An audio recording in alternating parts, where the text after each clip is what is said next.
Bonjour à tous.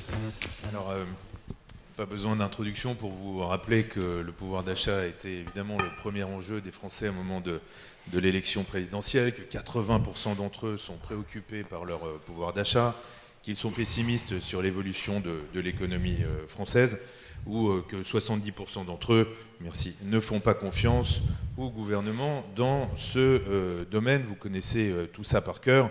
Entrons tout de suite dans le détail de cette enquête. Méthodologie extrêmement classique.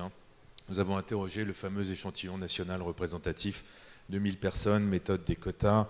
Les interviews ont été réalisées, vous le voyez, il y a quelques jours seulement, du 4 au 5 mai. Et les Français ont été interrogés par questionnaire auto-administré en ligne. Première question que nous avons souhaité poser est la suivante. En cas de baisse de votre pouvoir d'achat, diriez-vous que vous achèteriez moins chacun des types de produits suivants, que vous ne les achèteriez plus ou que cela ne changerait rien à vos habitudes d'achat? Premier élément d'analyse, vous le voyez, on a 80% des Français qui ajusteraient leur comportement d'achat, 79% très exactement, dans ce cadre qui est évidemment un cadre de moins en moins hypothétique. Certaines catégories, d'ailleurs, ajusteraient davantage leur consommation. C'est le cas notamment des femmes, plus que les hommes, 82% contre 75%. C'est le cas surtout des 25-34 ans, qui est le cœur des consommateurs. 86% d'entre eux changeraient leurs habitudes de consommation. C'est le cas aussi, c'est peut-être un peu plus surprenant, de ce qu'on appelle les catégories socio-professionnelles dites supérieures, les cadres, les professions intermédiaires, plus que les catégories populaires, plus que les employés ou les ouvriers, peut-être justement parce qu'ils consomment davantage. Deuxième élément d'analyse, cette baisse du pouvoir d'achat impacterait tous les secteurs d'achat. On voit qu'il y a 3 ou 4 secteurs sur lesquels les Français renieraient le plus. La mode, l'habillement, 59% des Français nous disent qu'ils achèteraient moins ou qu'ils n'achèteraient plus du tout chacun de ces produits. D'ailleurs, le fait de réduire les achats est toujours un comportement plus répandu que le fait de mettre un terme définitif aux achats. Deuxième secteur, les articles pour la maison, 55%. La culture, produits high-tech, 53%. Puis dans une moindre mesure, les bijoux et accessoires. Mais vous le voyez, on a 25% des Français qui n'achètent jamais ce type de produit. Je vous laisse prendre connaissance des autres secteurs, mais vous voyez qu'ils sont impactés dans des proportions significatives, entre 41% pour les accessoires et les entretiens automoto, et 48% pour les produits de beauté et de soins. Et puis en bas de tableau, vous voyez que les produits alimentaires, évidemment, sont besoin de base.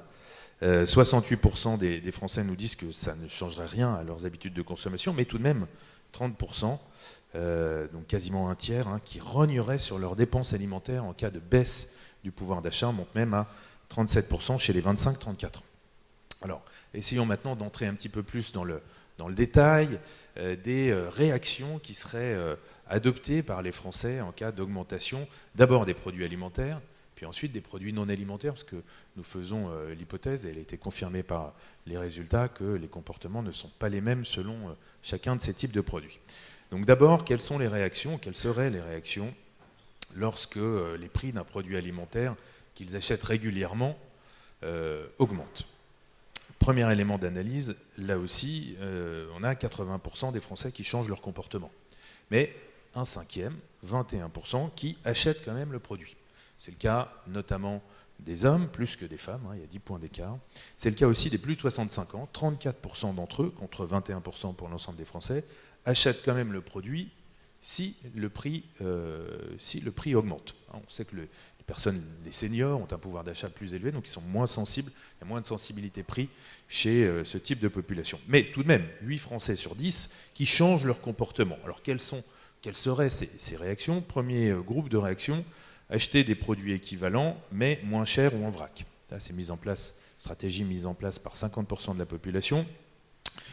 Plus particulièrement, acheter des produits de marque distributeur, 37%, acheter des produits premier prix, ou dans une moindre mesure, acheter des produits en vrac, mise en place par 8% des Français. Deuxième type de réaction, acheter des produits en fonction des dates limites de consommation, 41%, soit avec des DLC courtes à prix remisé, 31%, soit avec des DLC longues pour moins gaspiller. Autre stratégie, attendre les soldes, les promotions, ça c'est mis en place par 33% des Français, chercher de meilleurs prix sur Internet, 16%. Donc au global, on a 40% des Français qui adopteraient cette stratégie. Le report d'achat, en attendant des jours meilleurs, 13% des Français. Et puis le paiement en plusieurs fois, 4%. Passons maintenant, pour terminer, aux réactions lors de l'augmentation des prix de produits non alimentaires. Et là aussi, on a une réaction qui domine toutes les autres, c'est la recherche de promotion et de meilleurs prix. C'est une réaction majoritaire, 59% des Français l'adopteraient. Soit une réaction d'attente, vous attendez les soldes, vous attendez des promotions, 47%, c'est d'ailleurs un comportement davantage féminin que masculin. Vous cherchez de meilleurs prix sur Internet, 33%. Vous achetez des produits équivalents mais moins chers, ça représente un tiers des réactions des Français, notamment les produits d'occasion, 19%. Produits d'occasion, c'est un comportement qui serait beaucoup plus élevé chez les plus jeunes, 18-24 ans, c'est qu'ils sont très sensibles à ce type de consommation. Vous achetez des produits de marques distributeurs, 14%. Vous achetez des produits premier prix, 12%. Le report des achats, là, est un petit peu plus élevé que pour les produits alimentaires, assez logiquement, 29%. Et puis le paiement fractionné concerne 9% de la population et même 15% des 25-34 ans. Voilà ce qu'on pouvait dire en introduction pour lancer les débats. Merci beaucoup Frédéric, merci.